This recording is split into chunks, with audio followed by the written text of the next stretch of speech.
Imagine you have this repetitive task at work that you always have to do every single day. What if there was a way that AI could possibly do this repetitive task for you to the point where you could, I don't know, kick up your feet and not have to intervene at all?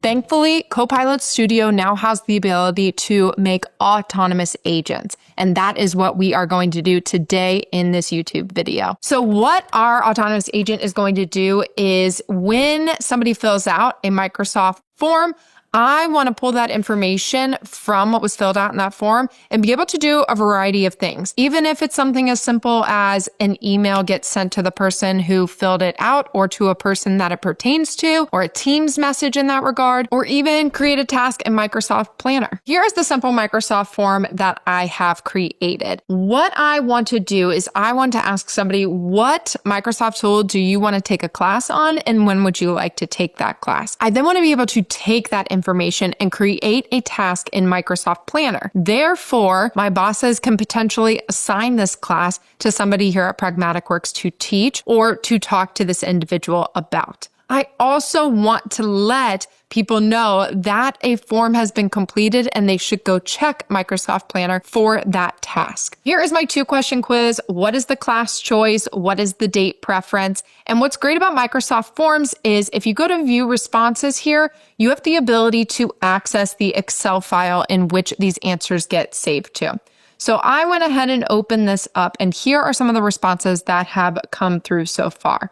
Class choices like Power BI, Fabric, Power Apps, Copilot Studio. And what I want pretty much is when a new row of information is added, I need that information to go a variety of different places. And the best part, I don't want to have to intervene. I don't want to have to look at this at all. I just want to be notified when the form is done, and I want the task to be assigned, and we are done at that point. What I have done here is I have the ability, since this is an Excel file, I have this in Excel Business. I can go up to File here, and I can share this, and I can copy the link to this workbook. That's going to be super beneficial in the long run. We will come back to this, but it's good to know that your Microsoft form is going to have an Excel file linked to it that is actually saved in your OneDrive. Here I am in Copilot Studio. I am going to go ahead and create an agent, and we're just going to create a brand new agent. I'm going to go to Skip to Configure, and I am going to simply call this agent Class Assignment. Let's keep our description really simple here. Assigns class tasks to Planner and also communicates when a form is completed. I don't plan on using this agent right now for anything other than the autonomous features of completing the workflows that I need done. In the future, I could even connect this to other agents using multi-agent orchestration in Copilot Studio, but for now, let's keep it simple and stick to the topic of autonomous agents. I'm going to go ahead and hit create. Here we are in Copilot Studio. Our agent is going to watch for a trigger. It will then carry out what needs to be done based on the instructions provided. Before we actually start to do this, we need to change some settings because as you can see right here, our generative AI is not turned on. It is disabled. I am going to go to my settings and fix a couple things in here. First off, I want to make sure that generative AI orchestration is on. I want my responses to be dynamic and use available tools and knowledge as appropriate. So I'm going to go ahead and save that change. You can also see in these settings a couple of other cool things that you can turn on. We have deep reasoning right here that's in preview, and we also have the ability to connect to other agents.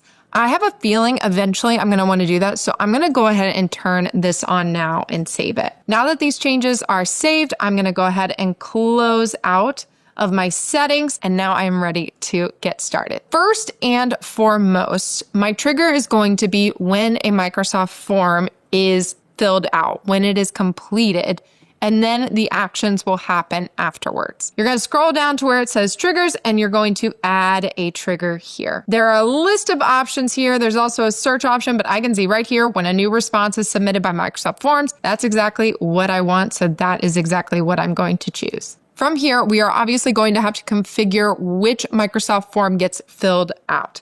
So I'm going to go ahead and change the trigger name to be more specific. You could have a number of triggers all in the same agent. So you don't want to just leave the triggers and the actions as the words that are already provided. You want to give it a little more context just to be safe. When class picker form is completed. I'm also going to make sure that I am signed into both Microsoft Forms and Copilot Studio. Sometimes though, even if it says you're all good to go here, there's going to come a time later where you're going to have to authenticate in. So just be aware that that is completely normal, where it will happen possibly multiple times throughout this process. I'm going to hit next. Now it's saying form ID. Since it's connected to my Microsoft Forms, it's only going to pull my Microsoft Forms. Now I have a lot, so bear with me here. I'm going to type in pick your class because that is exactly the form that I want. I am going to leave use content from body and I am going to create this trigger. Now the trigger is a very small step in the entire process. All of our big events that are happening in this process are called tools. Tools were previously called actions. So if you think of them in the concept of action or a task happening, that is a better way to describe it. But we are going to use tools to actually complete what happens after the trigger has launched. It says time to test my trigger. I actually can't test it yet because I have nothing happening after the trigger, but we will get back to this in a second. You can see under your triggers when class picker form has been completed is there and it's good to go. The next thing I need to add are some tools, and there are a variety of different tools that I'm going to need in order to make this work. I am going to need to pull the information from the Excel file first and foremost. So let's start there. I'm going to go up to add tool, and I am going to start with Excel Online for Business here. I'm going to go ahead and select this, and it's going to list all of my tool options from within Excel. The first thing I need to do is I actually need to pull that information before I can actually do anything with it. So I am going to list rows present in a table is going to be my first tool. Let's go ahead and add and configure so we can make sure it's pulling from the right Excel file here. Now that our tool is up, I want to make sure I change something in the name here so that's a bit more specific of where it's pulling this information from. So list rows in pick your class table. I may do some other type of tool that has to do with an Excel file and listing rows. I want to make sure I'm being specific here. I'm fine with the description as follows, and I can see the connection is through my work account, so we're good here. Down here, this is where we are going to put where this location is, where this is located. Right now, it all says dynamically fill with AI. I actually can't have that. I need a specific place, so I'm going to drop this down and I'm going to choose custom value. Now it's going to give me a drop-down option here, and I can click into this and up is going to pop a bunch of different options I have. One that I need is OneDrive for Business. All of my others here are SharePoint sites. So I'm not pulling from a SharePoint site. I'm actually pulling from my OneDrive because that's where Microsoft Forms Excel files are saved. So I'm going to go to my OneDrive for Business. Document library, I'm going to once again change to a custom value, come in here, and I want to choose my OneDrive again. Now the file, also a custom value, and now I'm going to search for my specific Excel file. Mine is not in a folder anywhere, but if you keep it somewhere, you're more than welcome to, but I can see your pick your class Excel file right here, and that's what I would like to use. Last is the table. I'm going to do a custom value here. I do have a couple options within here. I have a forms table and a forms table. If I go back to my Excel file, I actually did launch this one into the Power Query editor to change my very first column, my ID column, to a numeric value. You're more than welcome to do that. I was messing with some other Power Automate flows to make this do what I wanted it to. I did that, but you can connect to either table. I'm going to connect to my Power Query table for the time being. But once again, you do not have to launch it into the Power Query editor unless you need to for some reason. Down below, you'll see a completion. If you drop this down, these are all the outputs that are available. There's not much, but that's okay. I'm going to leave this as is, and I'm going to save this tool. Now that that is saved and ready to go, I need to make another tool. So I'm going to go back to tools and I'm going to add another one. I listed rows in a table. Now I actually need to get a row in that table. So I'm going to go back to my Excel and I am going to choose get a row. And I'm going to add and configure again. Get a row. I'm going to change this to pick your class so I know exactly what table it's pulling from. Once again, I'm going to link this to my Excel file so it knows exactly what it's going to pull in. I'm going to change all this, custom values, same location as before, pulling in that same exact information that I had ahead of time. So my last two ones are a little bit different than my last tool. I do have a key column. I'm going to need to use my ID column from that because that is where each one is individually numbered. So that is my key ID column right there. Using that ID column, Microsoft Forms automatically makes that column.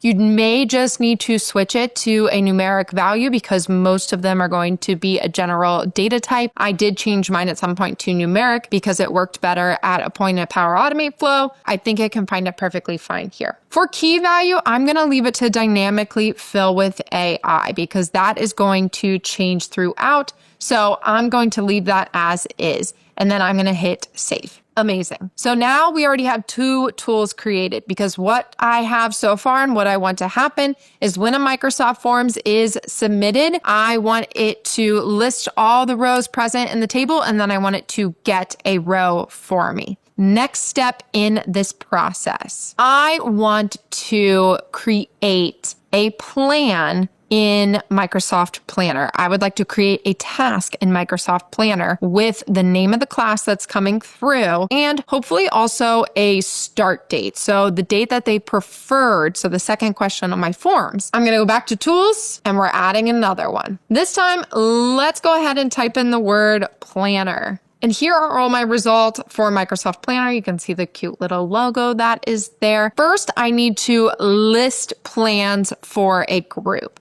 So I am going to list plans for a group right here. Add and configure. Make sure you have Microsoft Planner already set up and ready to go at this point if you're following along and doing this as well, but you do need to have something already created. So list plans for a group. I'm going to go ahead and change this. List plans for class picker is what I'm going to go ahead and call it. It needs this group ID. Once again, I am going to have to do a custom value for this. It is going to be linked to my Microsoft Planner. So I'm going to need to make sure I have that ready to go. And I'm doing my Learn with the Nerds Copilot Studio group here. Once you have that put in, that's all you have to do. Go ahead and hit save. Next part of the process is to actually create the plan. So let's go back to tools and we're going to add a tool. I'm going to try Planner once again. And this time we are going to choose Create a Task. Add and configure. Change the name, create a task, class picker. And now I need my group ID, my plan ID, and the title. I am also going to add an input here because there's another bit of information that I want to come through my Excel file.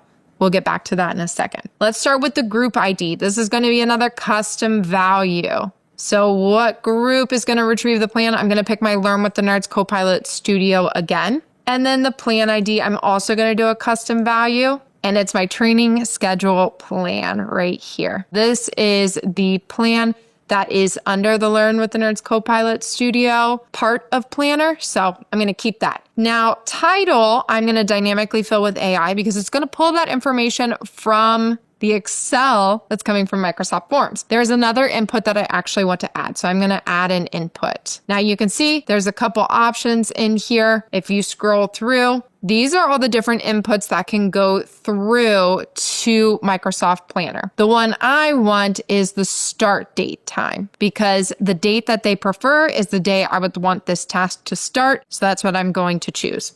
I'm going to leave those to dynamically fill with AI. Go ahead and hit save. So far, we have 4 tools in place. And I know it seems like a lot for just such a small thing to happen, but just think about it. Once you have this up and running, you're never going to have to go in and manually do this again. Ultimately, what I want to happen at this point is when somebody fills out a Microsoft form, my agent is going to pull that information from the Excel file and create a task in Planner for me. Head back to over.